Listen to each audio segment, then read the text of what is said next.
ఇక కర్మ ఏమిటంటే ఈ రోజుల్లో ఆ తల్లి నిజంగా పాపం భర్త ఉంటే భర్తతోనైనా ఏదో మాట్లాడు, వాడు లేకపోతే చచ్చిపోతుంది ఆవిడ అన్యాయంగా ఒంటరితనంతో.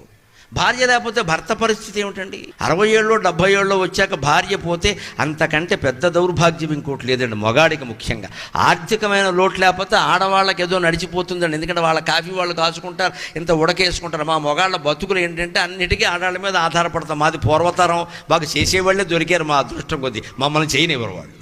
అందుకే ఏమన్నా జరిగిందంటే ఇక వీడు అవుట్, వీడు కాఫీ ఇచ్చేవాళ్ళు లేరు ఇక్కడ ఇంట్లో. ఎందుకంటే భార్యను అడిగినట్టుగా కోడలను అడగలేమమ్మా, కష్టం అది.